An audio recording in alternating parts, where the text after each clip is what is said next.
Thank you, everyone. It feels so different to be in real space and not looking at the screen and sort of delivering. So, thank you so much for having me here. And this is today's World Theatre Day. So, happy World Theatre Day to everyone. I'm sure you have experienced theatre in your life or on stage, but surely we are all connected with each other from as theatre artists anyway. We are all acting all the time, we are all performing all the time, we are all doing our jobs as actors all the time. So we are all directly or indirectly related to theatre. And one of the most key important thing which I learned by my engagement with folk art, folk stories, folk culture is this sense of staying connected. That's so important. And so I'm so excited to share some of the things which I found on the way, and I'm sure it might be helpful or it might be just relatable to all of you in different ways. So that is one of the important things which I learned or feel. Actually, learn is not the right word. I now look for connection. I look for that we have to come together in some way, in whatever way possible. And that comes from folk understanding of life. That is what I experienced with folk understanding of life. Because I come from a science background, I come from a background which is conceptual, abstract, which is concept, content heavy. And so for me, it was always in the beginning, was about, oh, what am I talking about? The big ideas of the world and all of that. And really missed in the beginning days of my journey, this idea of coming together. That theatre for me now is about coming together in whatever way. To listen to someone, to share stories, to be together, to watch a performance, or to just come and talk, or to train together, right?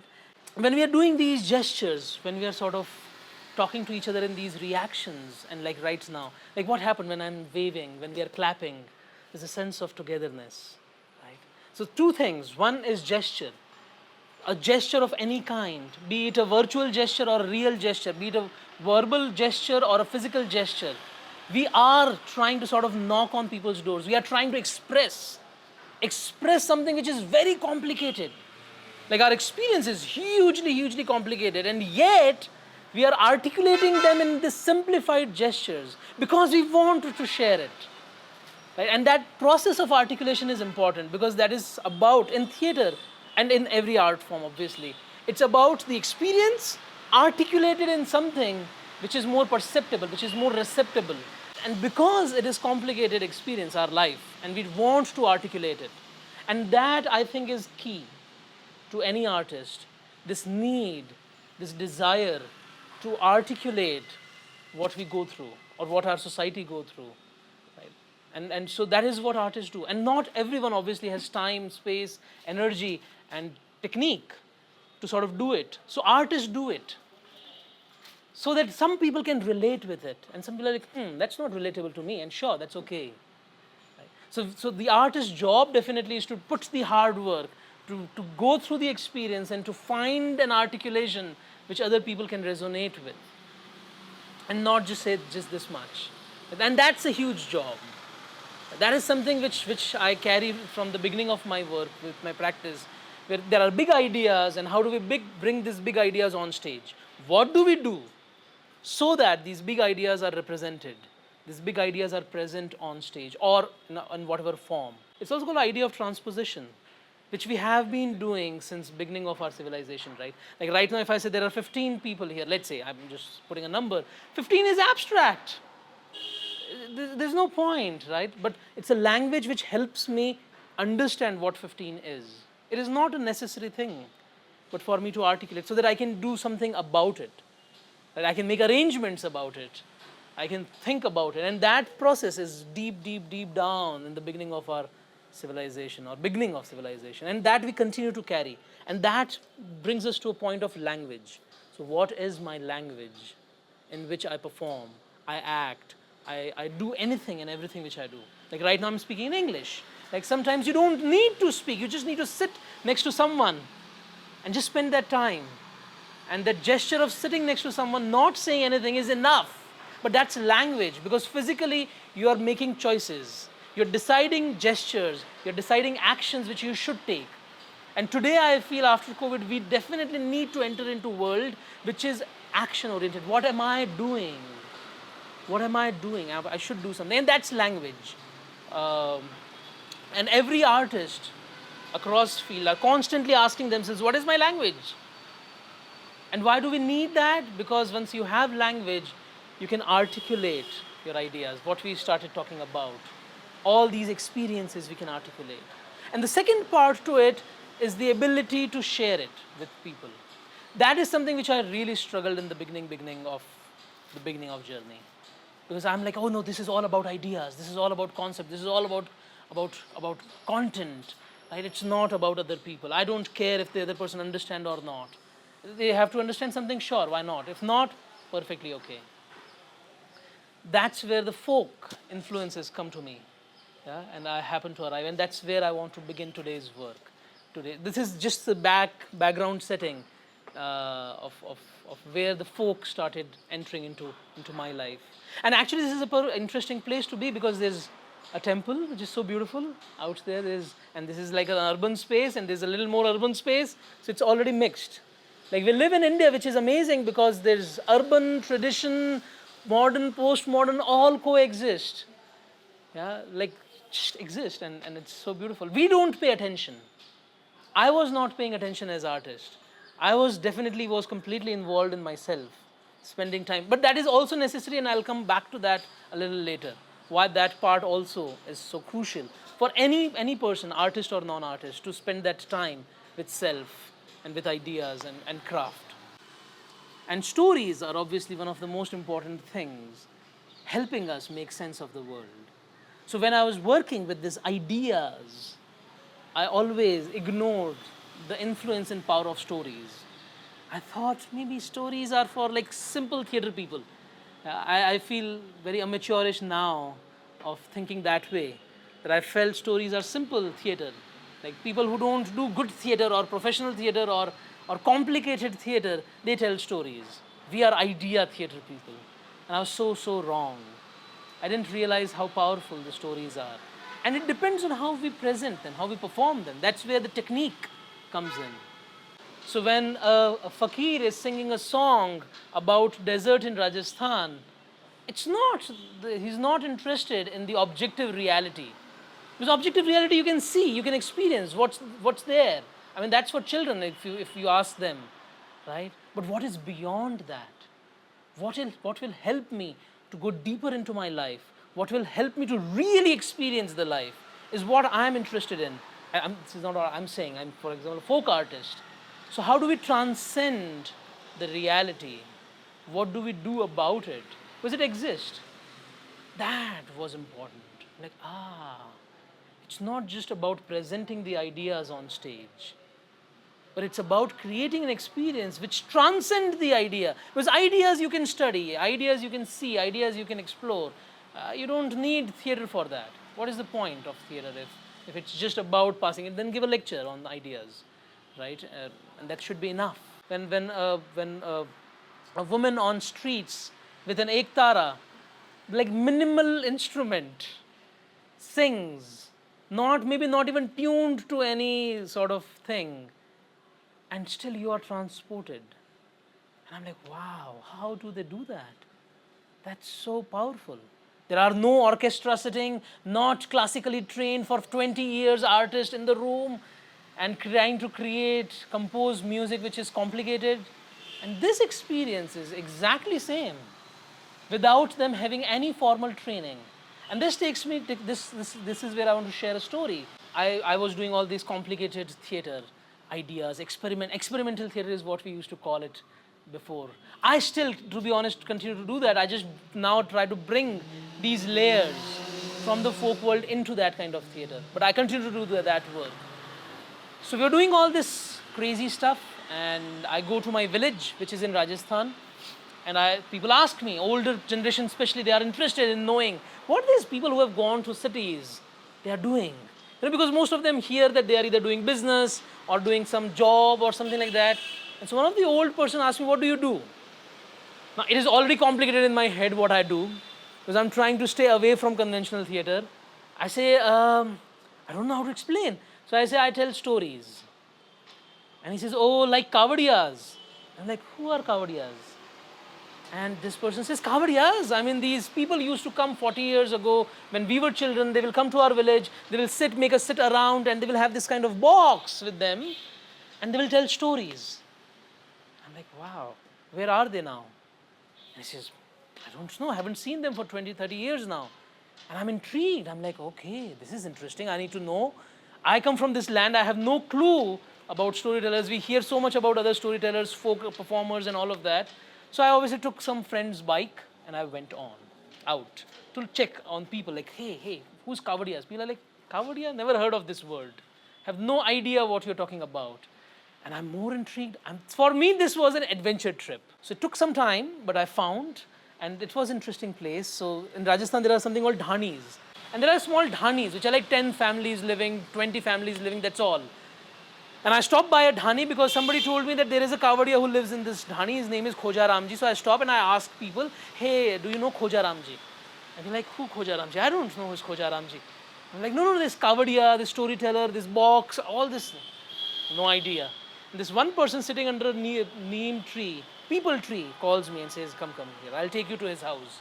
And he takes me to a house. He closes the door and he says, I'm Khoja Ramji, tell me what happens.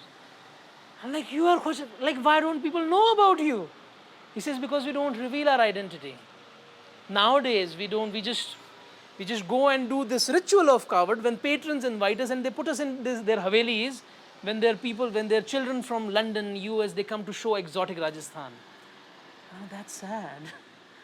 You know, and we do this puja, like we used to do it outside, like a public thing.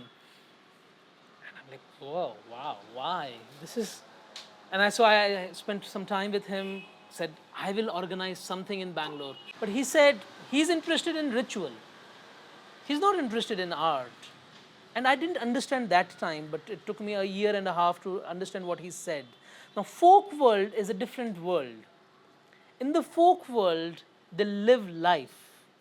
They don't isolate themselves as how modern contemporary artists do, immerse themselves in research and then create these intricate ideas and powerful things and whatever they do, you know, like a musician or a cinema maker or a theater artist or an abstract painter, right? They live life and their art belongs to the life. So they paint the pot, which has a functional value. You are going to make use of it. It's not for art only. So this idea of separating art, it was so obvious to me, but he's like, what are you saying? I have no clue what you're talking about. I'm saying, but what will happen to the art? It will die, it will extinct. And he's like, it's ritual, and rituals have to just stay until community exists. That's it. If community don't feel the need for ritual, that's it, done. I just couldn't understand what is going on as a contemporary person, always thinking of getting name, put out your show, go to festivals, talk about interesting things, sound intelligent basically. That is where I was coming from. And here I am, it's like, what's the point? I'm not interested. And I went back, I don't know how to process this entire thing. I continued my life. And I thought, what should I do? I need to know more about folk world. So I started reading stories. I started listening to more of them. And what do I do with it? So my wife, Anita, she would say, you tell me the story, whatever you are reading. And so that was happening. All this mixed in the head, I started writing. Randomly with a piece of paper and whatever chaos, I started writing. And I happened to write 16 random, very complicated stories. Now, I'm saying complicated because they are not structured in a normal story sense, like once upon a time kind of sense. It's just sort of ideas, but it had characters. It had environment, it had actions. Somehow it all sort of came together. And I didn't know how to structure it. And I thought, maybe I need to look at Kavad. Maybe I need to immerse further. And so we created this piece. I'll just demonstrate a little bit of this. So this is Kavad. ये कावड़ है.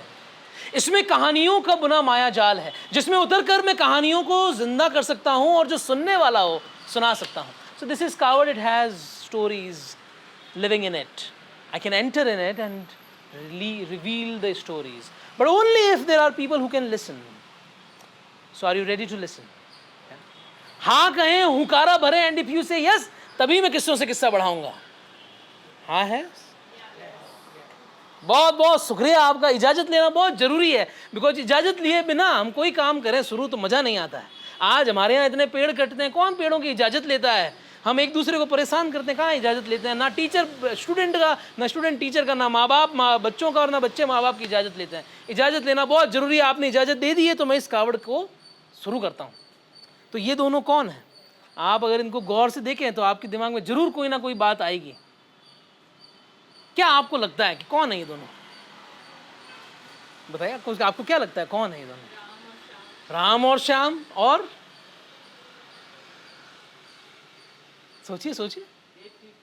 हाँ, gate keepers.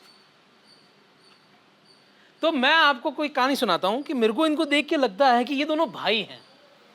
मुझे ऐसा लगता है अभी कि ये दोनों भाई हैं, पर अलग खून है दोनों में। जैसे मन से हाथ छूटा माया जाल में फंस गए, प्रेम किया एक ही लड़की से, फिर ज्ञान विवेक भी क्या करे। वो काल वृक्ष की बेटी थी, वो काल वृक्ष की बेटी थी, और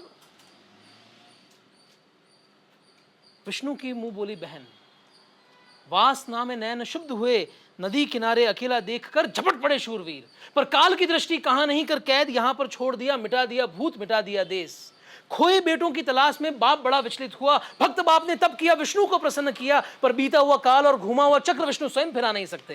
तब विष्णु ने इस कावड़ में इन दोनों की पहचान छुपाई। अब विष्णु का एक रूप तो कृष्ण भी है, पहचान के साथ एक शर्त लगाई कि किस्सों की इस कावड़ में जो जाएगा वो या तो खुद खो जाएगा या इन दोनों की पहचान वापस बाहर लेकर आएगा। अब ये बात तो जग जाहिर है कि जो खुद संसार में होता है वो संसार देख नहीं सकता, जो संसार के बाहर है उसी को सारा संसार दिखता है। अब मैं खुद इस कावड़ में चला जाऊंगा तो मुझे कैसे पता चलेगी इनकी पहचान? इसलिए आप लोग जो बाहर बैठे हैं, हमारी ऑडियंस जो बाहर हैं, उन्हीं को सारा संसार दिखता है। आप दोनों अगर वादा करें कि कहानियां सुनकर इन दोनों की पहचान बता पाएं तो मैं अपना सर रखूं इस ओखली में।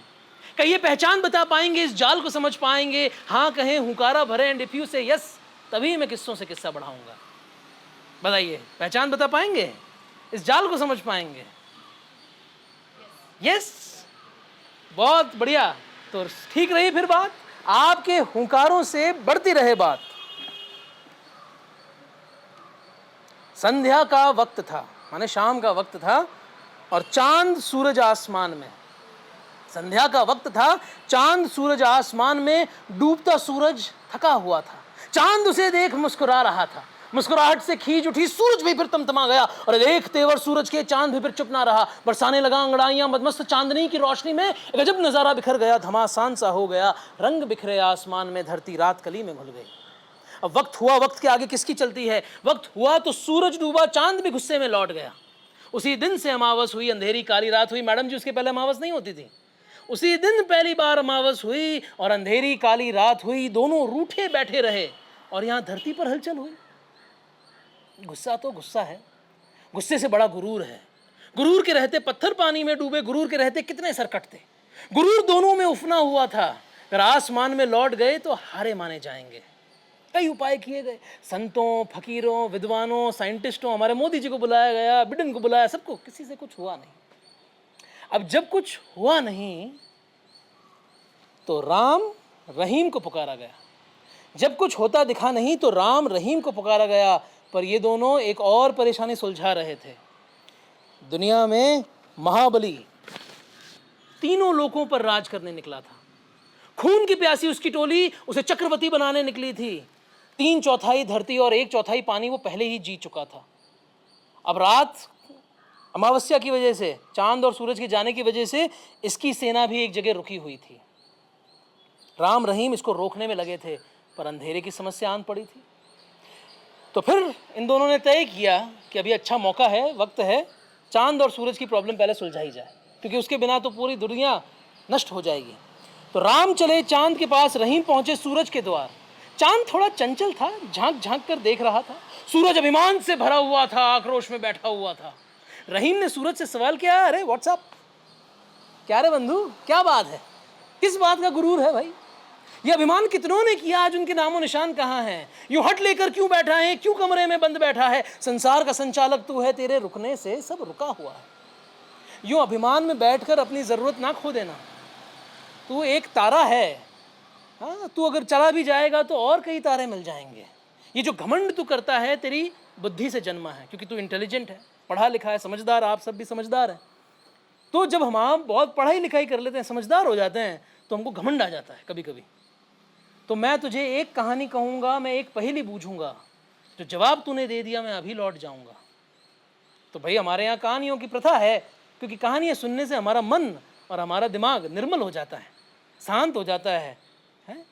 तो मैं एक कहानी कहूँगा, एक पहेली पूछूंगा, जो जवाब तूने दे दिया मैं अभी लौट जाऊँगा, वरना आसमान में लौटोगे, चांद को भी मनाओगे, कहो मंजूर है। सूरज ने सोचा बात तो ये ठीक कहता है, किस बात का गुरूर मैं करता हूँ, पर खेल देखिए माया का। अरे खेल देखिए माया का। सूरज की जबान से निकला, अरे जा तू क्या मुझे हराएगा, सुना क्या किस्सा सुनाएगा। ठीक रही फिर बात, आपके हुंकारे से बढ़ती रहे बात। And this is how it continues, and we go to the next story. So this is Kaavad box.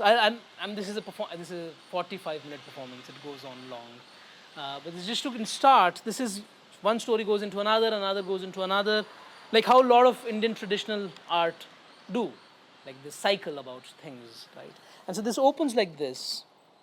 And so in the process of creating this work, I started recognizing the second point which I was struggling with. One is the craft, the creativity, all those ideas. And second is, what am I doing it for? Like, what's the point? Right? What's the whole thing? And there's no answer. But performing the piece itself is the answer. Each time I perform, it makes sense to me to perform. But if somebody asks me why, I can't explain it. I don't know why. I don't have intelligent answers to tell why. And that was big revelation.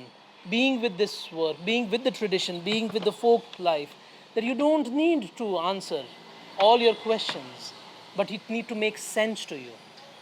Ultimately, that is why it is art, that it has to make sense to you.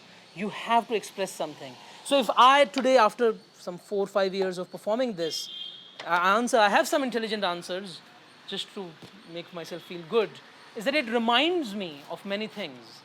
It's like, oh, you are Akshay, this is happening to you now. It's like a reminder, right? It's like expressing something which I feel inside, maybe.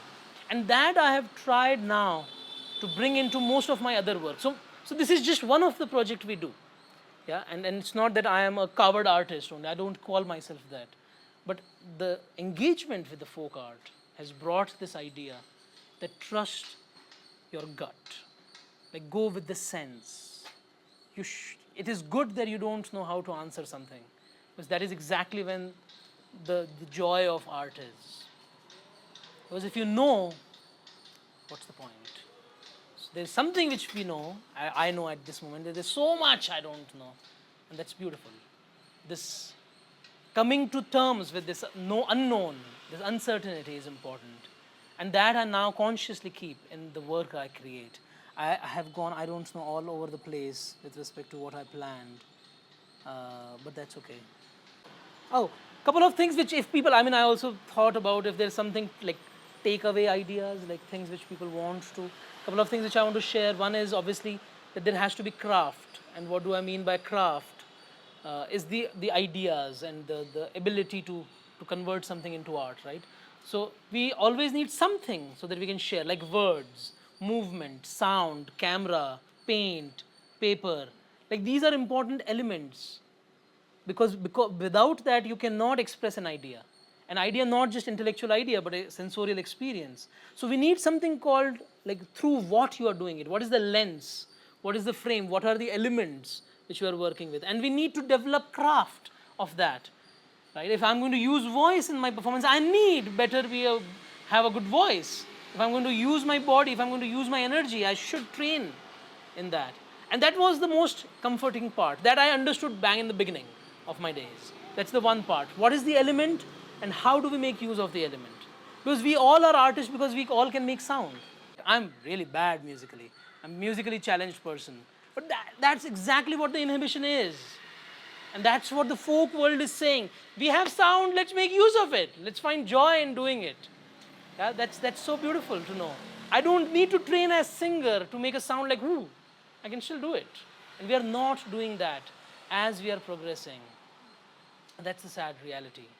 We all are becoming so self-conscious about. We all know one of the greatest thing education has done is it has taught all of us to write and read.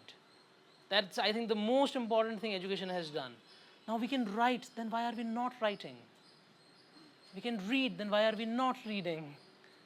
And why are we not spending that time? Because the whole idea is that once you have the language, you will find joy. Right? But becoming self-conscious. So anyway, the first part, obviously, as artists, is to spend time with the elements and how to arrange those elements, how to structure them, how to put them together, whatever you want to do. But then the most important thing to me now is to sort of be open to unknown, to experience and know if it is working or not, rather than being intelligent, if it is helping me make sense or not, right? And so that's the idea that now it's about sensing and letting go of the craft, letting go of the technique, letting go of what we know and enter into what we don't know. So now these ideas now continue to influence the work we do. Like we are doing a work next month which is called Monk and Alexander. It's an international collaboration where people from different parts of the world are coming together, and a quite known playwright from India Mumbai is coming to Bangalore to work on it. And we're looking at the queer culture in India and the mythology and history and the contemporary times and the legal side and all of it. And coming together is an important part now for us. So whatever, now I've stopped thinking about myself only as performer, right? And so one of my teachers said once in class that theater is not just about four walls and a stage. It's more than that. And I always thought, what does it mean? And I feel that every possible moment when we come together is a moment of theater. If we create value in that moment, then it's worthy of theater. If we don't create value of that, then it's just life, it's just passing on, just going. Because it has inherent value, we just need to mine it in some way. We just need to get it out. So now I spend a lot of time in terms of thinking about what can I do. So in this entire project, which is about Monk and Alexander, it's a story, it's the first meeting point of Alexander to India, and then we are connecting it to the queer culture in India in all forms. And multiple artists are coming to work on, research on it. And right now my job is to find accommodation for them. My job is to find the studio for them. That's what my job is, because by doing that, I'm still doing theater. Because I'm enabling that kind of space. So sometimes all you need to do is that. Sometimes all you need to do is train. So we do a lot of voice training, storytelling training, and all those trainings. And for me, that's theater. Because I have to invest in each individual who is part of the session, right? Because in that interaction of technique sharing, it will add value to everyone's life. So even teaching has become practicing theater, right? So that's where folk world continue to influence. And recently, I am still not at a place where I can confidently say I know what it is or I know how it is influencing my practice. But during the COVID times, obviously a lot of folk artists suffered because their livelihood depends on everyday rituals and nothing was happening. That was the first thing which was like stopped. Right? And so we started working with them, supporting them in whatever possible way, ration, food, medical emergencies, whatever. And the entire process allowed me to look at my immediate reality. It's always easy to talk about big things, to look at the world from like internet point of view, right? But we forget to experience life, which is what Khoja Ramji said, which is what the point was, that for us it is not about art or anything, it is about living it. And I felt, that work which we happen to do on ground and we continue to do allowed me to actually live a life, to be connected to reality rather than talk about big things, right? And I hope that continues with whatever we do next, to experience it rather than to know it only. That's it, I think. That's all I have for today. Thank you, everyone.